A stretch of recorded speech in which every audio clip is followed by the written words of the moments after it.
چې خپل په قرآن لاس کې غواړي چې زه پارټي نه پرېږدم ته دا هم په قرآن لاس کې چې ما په دې نهه کاله کې دې قوم یو روپۍ هم نه ده خوړلې خپله زمین فروش دی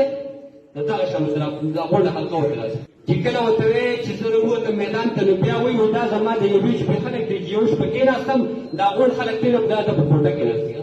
دا چې خپل په قرآن لاس کې غواړي چې زه پارټي نه پرېږدم ته دا هم په قرآن لاس کې چې ما په دې نهه کاله کې دې قوم یو روپۍ هم نه ده خوړلې ته په دا هم په قرآن باندې لاس کېږده ته دا په قرآن باندې لاس کېږده چې ما د دې خپلې غوښتې غلط استعمال نه دی کړی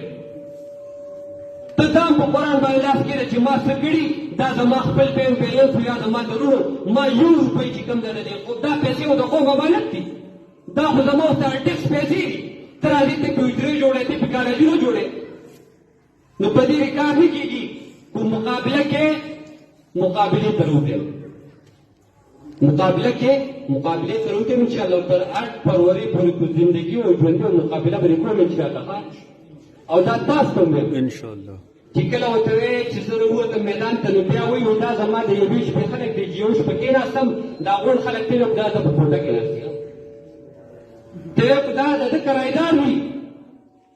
دا زما د ملګرو قیمت ولګوو زما د مشرانو دې ولګوو زما د علاقې دې قیمت ولګوو زمین فروش یې په خپله ذکر چې کله سړی څنګه هغه شان ګمان بد کم کوي په خپله زمین فروش دی د دغه شان سره دا غونډه حلقه ورته داسې ښکاري چې چېرته مو الله تعالی مقرر کړم د نفرت دا سیاست نه دی د نفرت دا به ختمو په خیر چې هغه پلانکې د پلانکې پارټۍ د هغه سره مدار یا هغه پلانکې د پلانکې چې خو انسانان خو یو که نه انسانان یو دې معاشرې خلک یو که څوک د جمعیت سره دی که څوک د ان پي سره دی که څوک د جماعت اسلامي سره دی که چا د نوم سره دی که چا پیپل پارټۍ سره دی